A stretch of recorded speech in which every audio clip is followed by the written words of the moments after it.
Kenya has been ranked as one of the top performing real estate markets globally.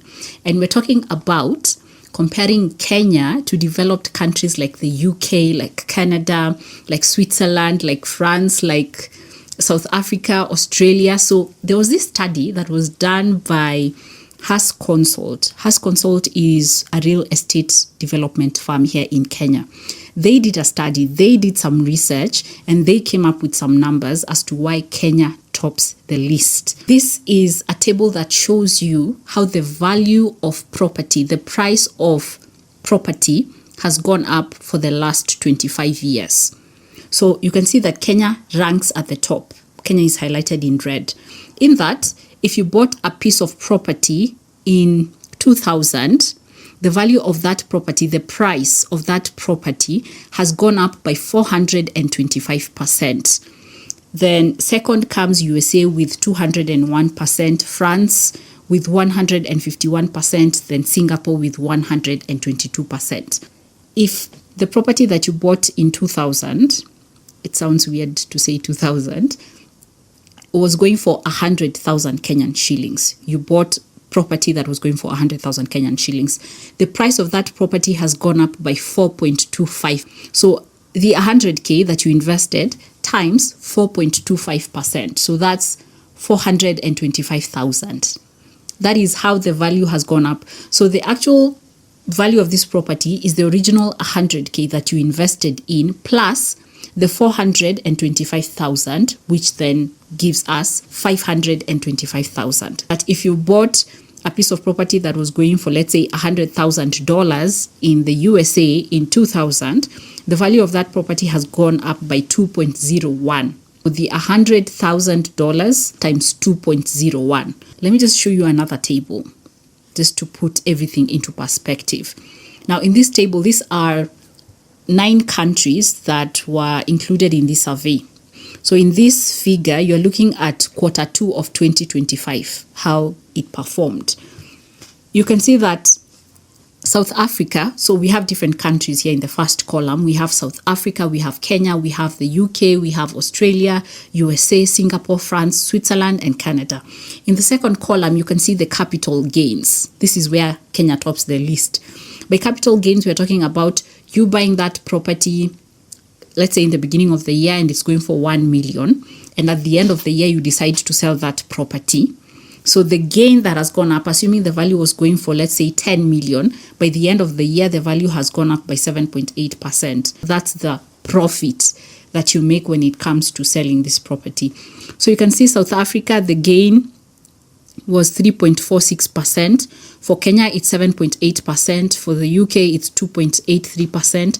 So you can see the numbers there, they keep going down. And for Canada, you can see that the value of the property has become a negative 1.25%. That's interesting.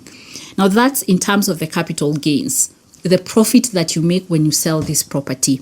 You also need to look at another metric, which is the rental yield. The rental yield, which is in the third column, shows you the returns that you've made as rent from the property that you own.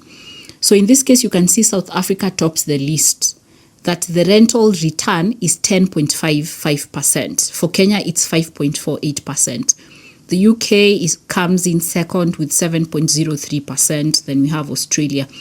So this metric shows you that assuming that your property is going for, let's say, 1 million shillings, the rent that you charged for the whole year, when you divide that rent that you charged for the whole year, when you divide that with the value of the property, it gives you this percentage.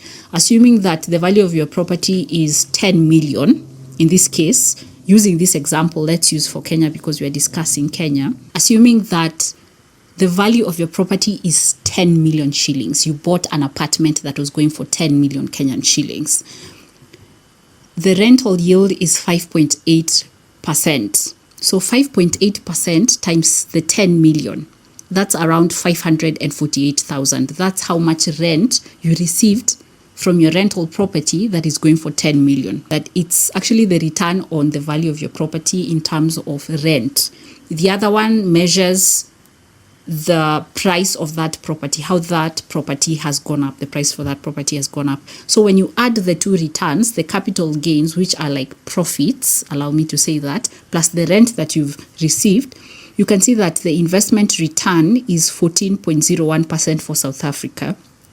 Kenya comes in second with 13.28%. Then we have the UK that comes in with 9.86%. So here, when you look at the total return, South Africa tops the list. The reason why South Africa has a higher rental yield is because there's very high demand for housing, especially in the urban areas. The reason why Kenya is among the top when it comes to capital gain, actually ranks number one when it comes to how the value of that property has gone up, can be attributed to various reasons, and they're very interesting.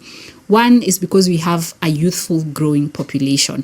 When you compare these countries, especially countries, developed countries like USA, Switzerland, Canada, when you even look at the birth rates, especially the youthful population, it's lower. If you were to look at that metric, it's going to be lower than for Kenya. So there's high demand, especially in the African market and specifically for Kenya. The other one is because there has been a spike in the high income earners. Assuming that you're earning 100,000 Kenyan shillings and you get a promotion or an increment and now you're earning 150,000 or 200,000, or the company that you work in hires more people and pays them more money. So this is what we're talking about, that there has been a spike in the number of high income earners. And if you're earning a high income, you definitely want to invest in real estate, buy your own apartment to rent it out, or just have your own apartment. Now, the other one that is quite interesting, and one that I would like us to have a deeper look at, is mortgage financing. That the reason why Kenya tops the list, the reason why the value of property has gone up for Kenya compared to these other countries, is because we have a lesser percentage when it comes to mortgage financing. The number was 2% for Kenya, and for the global market, it's around 60% plus. Most Kenyans are buying real estate in cash. Most Kenyans are not buying real estate using loans. Majority of Kenyans, a huge chunk of Kenyans, are buying property using cash, and that they're also using off-plan financing. So by off-plan financing, we mean that a developer is going to present to you a project. The project is not yet done, so they have like a prototype, a 3D design, and they're telling you that this property that they're going to build for you is going to take 2 to 3 years, but you can start paying for it right now. You can make the whole payment, which can be in cash, or you can just make a deposit, and every single month for the next, let's say, 2 years to 3 years, you can make these deposits as we do this construction for you. And this is quite unique to the Kenyan market, because for the global market, for countries like the UK and also European countries, majority of this housing, majority of this real estate is financed by mortgage. And like in Kenya, where it's only 2%, for these other markets, it's around 60%. Now, how does that tie to the value of property here in Kenya being amongst the top? What's the connection there? It's all about interest rates. Think of it this way. If most people, like in the Western countries, they are financing their real estate using a loan, if the interest rates go up or if the interest rates go down, it can actually affect the value of that property. Because what if somebody who took on a mortgage defaults? And what if there's a massive or there's mass default? It means that the value of this property will go down when the bank is reclaiming this piece of property and reselling it. Let me just use the financial crisis for 2008-2009 to illustrate this, because this is why we had a global recession. So this is what happened. There was mass mortgage access. Most banks in the UK, most banks in the US and other Western countries went ahead and extended mortgage financing to almost everyone. I know I'm exaggerating, but it was almost everyone, because both high-risk debtors and low-risk debtors were part of the people who were extended loans to. And how they managed to do that was through teasing interest rates. Assuming that, this is just an example, assuming that I am selling you a product, I have a bank, and I'm selling you a product, a mortgage financing product, and I tell you that for the first 2 years, you're going to be paying 3% on this mortgage. But for the next 8 years, you're going to be paying 8%. So you can see that the initial interest rate that you're going to be paying is going to be less than what you're going to be paying after year 2. So that's what actually lured them in. That, together with the speculation that the value of real estate would go up. So even if you go ahead and take on this cheap loan that is cheap in the short term, you can still go ahead and sell the property and make a profit out of it. But what happened was that after year 2, according to my example, most people defaulted. They were unable to pay these loans. And what happens when you're unable to pay interest on that mortgage? Banks go ahead and repossess your property. So there was mass repossession of property at scale.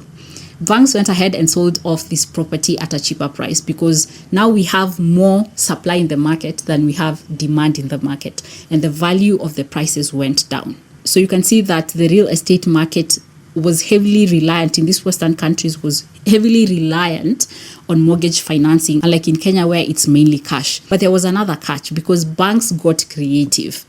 They went ahead and bundled this investment and securitized these mortgages. For example, assuming that I have a bank and I have extended mortgage financing to 100 customers. So I'm going to bundle these 100 customers. I'm going to have 5 bundles of 20 customers each.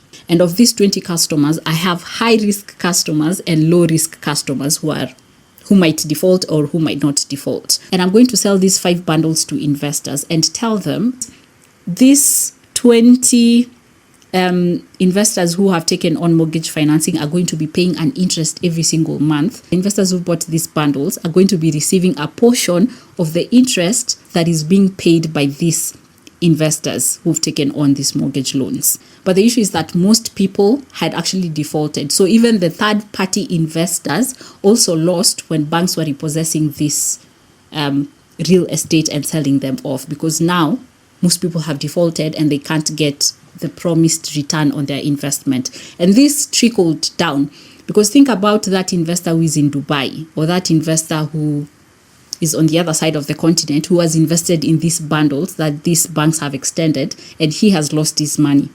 It means that even the other investment that he has, assuming that he also has a loan somewhere, that he has also lost. So there was a trickle-down effect that led to a global financial meltdown. It's this example that I'm saying that Kenya is almost immune to, that it can affect these other countries, but it can't affect Kenya, because most Kenyans, according to the report that was done by House Consult, most Kenyans make payments through cash or through off-plan financing. That's why Kenya is a good destination for investing in property. If you are a real estate investor here in Kenya, or you are a real estate investor in South Africa or in the UK, or you're a Kenyan who has invested in real estate there, how does the market look like there?